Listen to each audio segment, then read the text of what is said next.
درنو ملګرو سلامونه، امید مې دا دی جوړ روغ به یاست، وخت او چارې به مو ښه.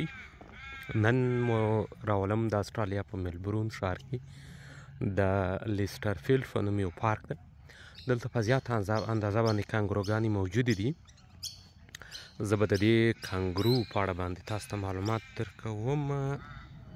وګورئ دا کانګرو ده چې په استرالیا کې دا کانګروګانې یوازې په استرالیا کې دي، یعنی په ټوله نړۍ کې یوازې په استرالیا کې دي. هغه کوچنی ویني هغه بچی دي، خو دا مور ده. نو د دې خوراک چې دی واښه دي، د دې خوراک چې دی واښه دي. زه تاسو ته نور هم درښیم چې د نږدې څخه وګورئ.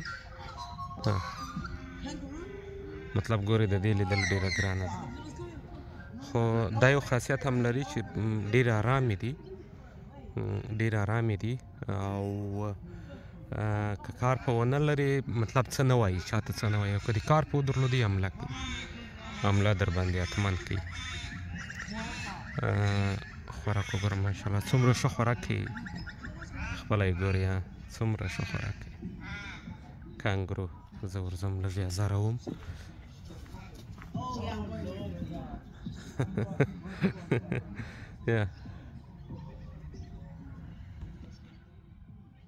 ښه نور هم در باندې ګورم دوستانو، راځئ داسې مو بیا هم اوس زه هم قدم وهم تقریبا 4.5 کیلومتره قدم وهم د دغه اوبو پر سر باندې راګرځم. خو زه به د ځینو صحنو ویډیو ستاسو سره شریکه کړم. د ځینو صحنو ده دا پارک چې دی درې ښېګڼې لري درنو دوستانو. یو خو دا لکه ما چې وړاندې وویله کانګروګانې لري، بل د دې تر څنګ ګیلې هم لري. دا مرغان یو ډول مرغان دي، دا هلته درته ښیم دا ګوره، دا یو ډول مرغان دا هم لري. او بل ډېرې ښه اوبه هم لري، د پارک ډېرې ښه اوبه هم لري. زه اوس تاسو ته هغه اوبه هم ښیم، یې ګوره اخواته. او پر دغه اوبو باندې به بیا راګرځي، د تقریبا 6.5 کیلومتره دی. نو ډېر ښه واکینګ باندې کېږي. اکثره کسان راځي دلته. نن باران هم سوی دی،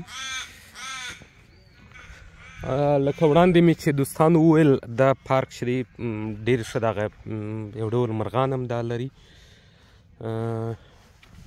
تاسو یې لیدلی سئ، ګورئ زه یې لږ درته را نږدې کړم. دا پارک لږ نه کې ډېر ښایسته ښایسته مرغان دي، د اوبو پر غاړه باندې ګرځي. دا اوبو کې زموږ ته یې په وطنو کې چې دی دا دغه دی نه، خلک یې ولي خو دلته اجازه نشته چې مطلب ته یې وویلې، دلته اجازه نشته. په دې کې دا د دې پارک اصول بیا دا دي، دلته یې پر دې پارک دغه درته لیکلي دي ټول هغه اصول چې دي، چې نو سویمینګ دي، مطلب ګڼې داسې نور شیان یې دغه کړي دي درته. سپی نشته، مایع نشي نیولی، مطلب بوتل ته نشي کولی.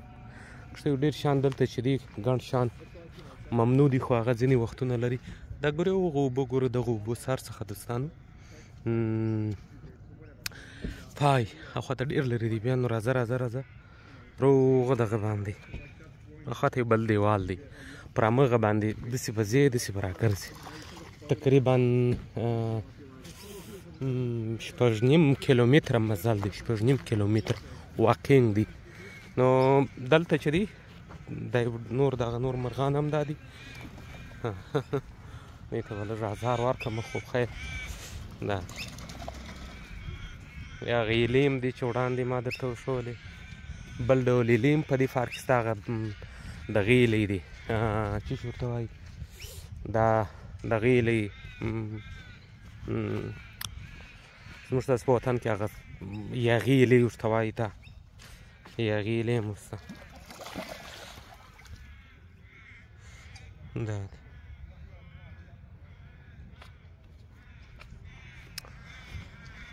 نو دلته واکینګ کوو. زه به د دې پارک هغه جالبې صحنې تاسو ته ښیم دوستانو، او هیله ده چې تاسو تر پایه پورې زما ملتیا وکړئ او راسره پاتې سئ. اخواته بیا ډېرې ښه هغه ځنګله په منځ کې بیا ډېرې ښه کانګروګانې هم دي، کانګروګانې هم موجودې دي. نو زه هغه هم تاسو ته بیا ښیم لکه هلته وړاندې چې مې درته وښولې.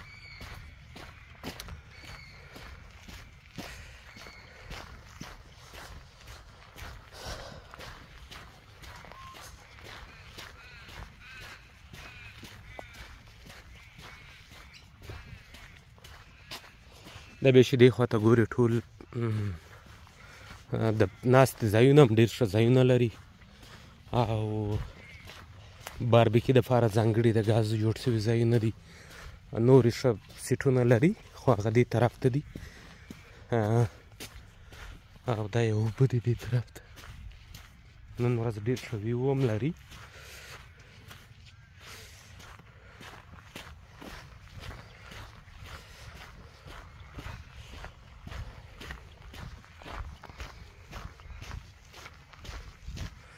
نو دا دغه خو اوږده ده دوستانو، زه به تاسو ته یې لنډې لنډې برخې راښیم. دوستانو لکه وړاندې چې مې ویل دا دیوه اندازه نورې کانګروګانې هم دي، تاسې یې ګورئ. کانګرو تاسو راسره پاتې سئ انشاءالله، ډېر بې له نږدې وګورئ.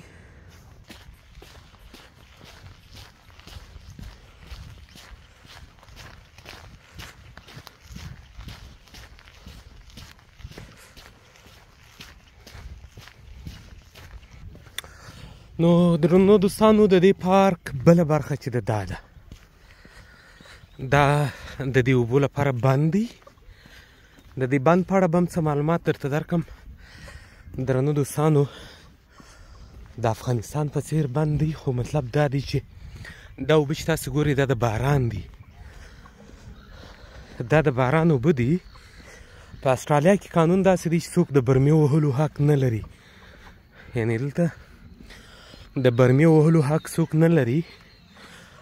دغه اوبه چې کمې دي ولې نه لري، دا سوال دی. ځکه په استرالیا کې دغه د باران اوبه چې دي یو دا دی یو بل دغه دی کانګرو پارک ورته وایي، خو دا په هره سیمه کې جلا جلا ساحې دي. دا کومه ساحه کې چې موږ ژوند کوو دې ساحې ته نږدې دلته دا دغه جوړ شوی دی. دا اوبه بیا ځي په ماشینانو کې تصفیه کېږي، دا د باران اوبه دي نه، په ماشینانو کې پاکېږي، فلټر کېږي، بیا پر کورنیو باندې کم کسان چې دلته ژوند کوي په کورونو او دفترونو هلته استفاده کېږي. بیا یې دولت پر هغو خلکو باندې خرڅوي. ته نسې کولی چې په خپل کور کې برمه ووایې. نو دلته لکه هغه خلک دلته چې کله باران کېږي په استرالیا کې خلک وایي ډالر راوري، نه ډالر ځکه راوري دلته د یوې کورنۍ دپاره، اوس زما د کور دپاره بل د میاشتې تقریبا 180 دغه نه تقریبا 210 ډالر د میاشتې بیل ما ته راځي، دغه نه ده. نو دا د اوبو بیل چې دی دا برخه ده. نو دا د اوبو بیل چې دی دوستانو دا یوازې دا خو زموږ اکشنکۍ کور دی نه، دا چې نورې کورنۍ غټې کورنۍ هغو ته بیا ډېر زیات راځي، نور هم ډېر زیات، نو ځکه دا ډالر دی. نو دا اوبه چې دي دا د باران دي او دا لکه وړاندې چې مې وویل دا په کورونو کې د څښاک خوراک د دې دپاره دا استفاده کېږي، دا بیا فلټر کېږي دا اوبه. نو اوس به موږ ځو هغه سره یې ګوري، پر هغه سره به داسې راګرځو تقریبا دا 6.5 کیلومتر د بیرته به چې دغه هغه موټر چې ولاړ دی ازګي ته به بیرته راځو. زه دغه ځای راغلی یم، ګورئ دا موټر چې ولاړ دی دلته د دې ځایه ما حرکت کړی دی، تاسو ته مې دا ساحه ښولې ده دوستانو. نو خبره دا ده چې په یو هیواد کې د قانون سیستم جوړېدل دا مطلب ډیر مهم دی. دا خلک ګوري مطلب په عموم کې د دې خلکو عاید چې دی ټول د اوبو، یعنی یو برخه یې د عاید دا اوبه دي. څو ګټې کړي دي دې خلکو، یوه ګټه خو یې دا ده چې مطلب اوبه پیسو در باندې خرڅوي، د باران اوبه یې چاته رسېږي نه. یو خوږې اوبه دومره خوږې اوبه دي چې یعنې سړی سوچ هم نسي کولی، دومره خوږې اوبه دي. بله خبره دا ده چې مطلب دلته په استرالیا کې د اوبو کمښت تر مځکې لاندې نه رامنځته کېږي. تر مځکې لاندې ځکه دا اوبه تورې نه ځي، دا راګرځول کېږي ځکه زموږ په وطن کې هم دا بارانونه کېږي، ولې اوبه چې شي دي ځي زموږ له وطنه وځي نورو ساحو ته ځي، موږ په ګټه نه یو، زموږ په ګټه نه دي، موږ ګټه ورڅخه نه ده اخیستې نه. خو خبره دا د دې خلکو هم خپله مځکه چې ده سیمه چې ده هغه د اوبو د نیستۍ څخه ژغورلې ده، هم یې پاکې اوبه خپلو خلکو ته خوږې اوبه برابرې کړي دي، هم خپل ځان ته عاید برابروي، دا دی هم خپل ځان ته خپل دولت ته دغه پیسې چې راځي بیا وروسته په همدې ملک کې مصرفېږي، هېڅ یو ځای هم نه دغه کېږي. بله خبره ده خلک دا سوچ به کوي چې مثلا په افغانستان کې هم مالیه اخیسته کېږي، خو هلته هم باید خلک ورکړي، او په اسټرالیا کې هم دی، خو دا قانون دی ټول باید مالیه ورکړي. او مالیه خو هر څوک طرفداره دی چې ټیکس ورکړي، مالیه ورکړي، د صفایي پیسې هر یو هغه څه چې دولت ته حق دی هغه باید ورکړي. خو خبره دا ده چې یو سیستم دولت باید خلکو ته قانع کوونکی ځواب ورکړي. په یو ملک کې هغه وخت مطلب ترقي کولی سي، خلک دې ته جوګه کېدای سي چې هغه فساد ونه کړي، هغه خپل دولت ته خپل حکومت ته دغه ورکړي، ټیکس و مالیه پوره شفافه توګه باندې ورکړي، حساب ورکړي. کله چې دولت په شفافه توګه حساب ورکړي بیا وروسته خلک شش کوي پوهېږي. که د یو کلي کې یو ساحه کې د یو کلي مشر راځي د کلي ټیکس ټولوي او وروسته د هغه کلي دپاره هغه مصرفوي، زه ډاډ درکوم چې هغه د کلي خلک به هر سړی خپله د ملک کور ته وروړي. خو که ملک یو ځل پیسې ټولې کړلې او خلکو ته یې کار ونه کړلی بله پلا چې هر څه وسي بیا به پیسې ورنه کړي. نو خبره دا مې در دې پورې دا خبرې دونه اوږدې کړلې چې خدای دې وکړي چې زموږ په وطن کې هم لږ څه دولت او حکومت مو جوړ سي، خلکو ته قانع کوونکی ځواب ورکړي څه چې ټولوي، او هغه خلکو ته وښیي چې ستاسو پیسې دغه دي دلته مصرفېږي. دلته په اسټرالیا کې که څه هم پیسې چې دلته ټولېږي دوستانو، دلته سړی چې کم سوچ کوي تر هغه څو چندې اضافه دا پیسې بیرته دغه کېږي مصرفېږي، ځکه دلته خدمات بې نهایته ډېر دي. په دا هره یوه برخه کې چې ته وګورې یعنې ته خوله نسې په پورې کولی چې دغه ځای خدمات نشته. دوستانو لکه وړاندې چې مې وویل څه اندازه مزل مې وکړلی، نو بیا دا برخه تاسو ته ښیم. ما لکه وړاندې وویل دا 6.5 کیلومتره دی او تقریبا 2.5 ساعته یا 2 ساعته چا په کسانو کې توپیر شته، اکثره وخت زه په یو ساعتو شپېته دغه 15 دقیقې کله په یو ساعت 45 کله ملګرو سره په بانډار کې بېلابېل دغې نه کله کله بیا داسې راسي 2.5 ساعت وخت هم ونیسي چې ملګرو سره په بانډار کې یو راغلی یو. خو دا ځل زه یوازې راغلی یم، ما ویل زه به مطالعه هم وکړم او قدم به هم ووهم. نو دوستانو دا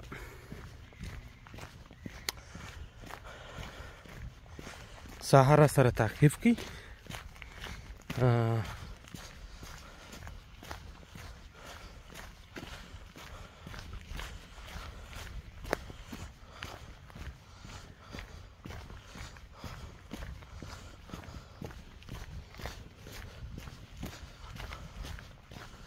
دلته اوس معلومیږي چې ما څومره مزل کړی دی.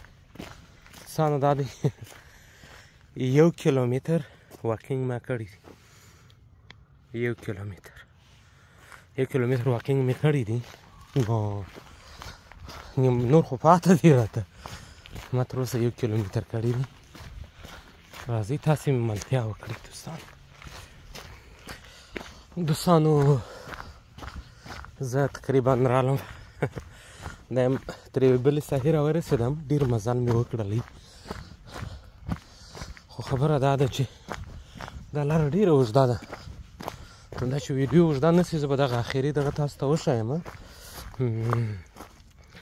دا د کانګرو خو ګورئ، کانګرو شو په دقت سره وګورئ، د ګرد عمر پر 2 پښو ګرځي او د دې غوښې ملالې دي. ګوره دلته نو ساخته ډېرې دي، هغه دغه ته ورتلم هغه ځای ته دا خلک چې دي خو هلته ماشومان دي ښځې دي نه غواړم چې ورسمه ګورې خو لرې ساحه ګورې دوستانو دا مزل مې کړی دی له همدغه ځایه مې دغه را شروع کړی دی واکینګ البته پر همغه لاره دی را تېر سوی یم شروع کړی مې د کومه ځایه دی شروع کړی مې د دغه مخامخ دغه څخه دی له دې ځایه نو دوستانو دا و د نن ورځې پروګرام تاسو چې هر چیرې یاست ما ته اجازه راکړئ دا کانګرو دی بیا مو ګورئ دا د کانګرو نو ما ته اجازه راکړئ که غواړئ دغسې ډول نورې ویډیوګانې وګورئ نو هیله ده چې زموږ چینل ته سر ورښکاره کړئ او ژوند په اسټرالیا کې د پروګرام نورې ویډیوګانې هم وګورئ نو ما ته اجازه راکړئ اوس هر چیرې چې یاست دغه کورنۍ بایسکل دی ماشوم ورسره دی نو ما نه غوښتل چې زه دوی په ویډیو کې راواخلم نو تاسو اوس ما ته اجازه راکړئ هر چیرې چې یاست روغ اوسئ زه به واکینګ وکړم